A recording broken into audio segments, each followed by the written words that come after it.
Talvez você já tenha visto sem glúten em embalagens de alimentos, em cardápios de comida, também falam sobre o glúten na TV e internet.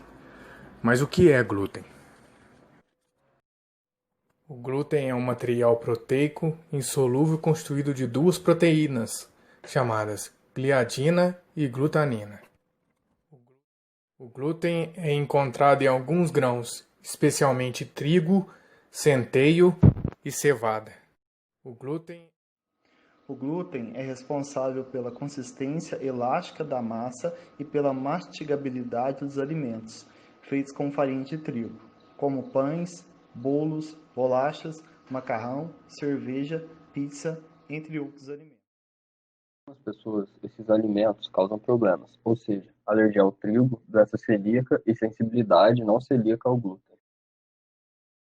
A alergia ao trigo é uma condição incomum que ocorre quando o sistema imunológico de uma pessoa gera uma reação alérgica às proteínas do trigo, levando a problemas brandos e, em casos raros, a uma reação potencialmente perigosa chamada anafilaxia.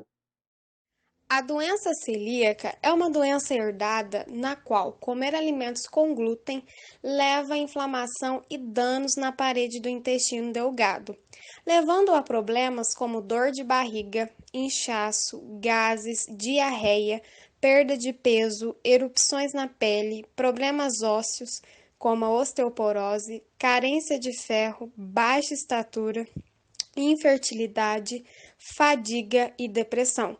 Geralmente se manifesta entre 24 meses e 6 anos de vida, mas é muito comum o paciente tomar ciência da doença após anos consumindo alimentos ricos em cereais sem manifestações dos sintomas. Quando exames de sangue sugerem essa possibilidade, o diagnóstico é confirmado através de uma biópsia. O tratamento mais eficaz é uma dieta sem glúten, que ajuda a curar o dano intestinal e melhorar os sintomas. Os substitutos do glúten que se adequam às necessidades dos indivíduos são o milho, na forma de farinha de milho, amido de milho e fubá, o arroz, na forma de farinha de arroz, a batata, na forma de fécula de batata e a mandioca, na forma de farinha de mandioca e polvilho. É de fundamental importância que haja uma educação do paciente por nutricionistas e médicos, no intuito de explicar detalhadamente quais alimentos podem fazer parte da nova dieta do portador e quais devem ser evitados, lembrando sempre o paciente de se atentar aos rótulos de alimentos industrializados, que são obrigados por lei federal a informar sobre a presença do glúten. Vale ressaltar que, se não tratada, a doença celíaca aumenta o risco de desenvolvimento de alguns tipos de câncer.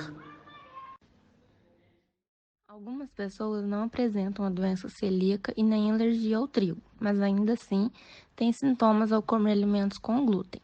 Essas pessoas apresentam sensibilidade não celíaca ao glúten, com sintomas gástricos dolorosos e sofrem de fadiga, confusão mental, dores nas juntas e erupções na pele. Uma dieta sem glúten tipicamente ajuda a melhorar os sintomas. Então, quantas pessoas têm de fato essa sensibilidade ao glúten? A ocorrência da sensibilidade ao glúten na população geral não é clara, mas é provável que seja bem mais comum do que a alergia ao trigo ou a doença celíaca. O diagnóstico se baseia no desenvolvimento dos sintomas, na ausência de alergia ao trigo e de doença celíaca e, consequentemente, melhora com uma dieta sem glúten. Não existem exames de sangue ou de tecido confiável, porque a sensibilidade ao glúten não é uma única doença e apresenta diferentes causas possíveis. Talvez, por exemplo, o glúten consiga ativar o sistema imunológico no sistema delgado ou fazer com que ele vaze, mas, às vezes, pessoas que alegam sensibilidade ao glúten são, na verdade, sensíveis não a proteínas do trigo, mas sim a frutanos, os açúcares encontrados no trigo e em outros alimentos. O intestino humano não consegue quebrar e absorver os frutanos por isso. Eles seguem até o intestino grosso ou cólon, onde são fermentados por bactérias, produzindo gases e ácidos graxos de cadeia curta. Isso causa sintomas desagradáveis em pessoas com problemas intestinais. Outras explicações possíveis é o efeito nocebo. Ele ocorre quando a pessoa acredita que algo vai lhe causar problema, e por causa dessa crença acontece. É o oposto no conhecido e bem mais fortuito efeito placebo. Tendo em vista todas as coisas negativas sobre o glúten na mídia, a reação nocebo pode ter um papel para algumas pessoas que acham ter sensibilidade ao glúten. Por todas essas razões, fica claro que o problema que as pessoas desenvolvem ao comer trigo e outros grãos não se devem exclusivamente ao glúten. Então, um nome melhor que sensibilidade não celíaca ao glúten poderia ser intolerância ao trigo.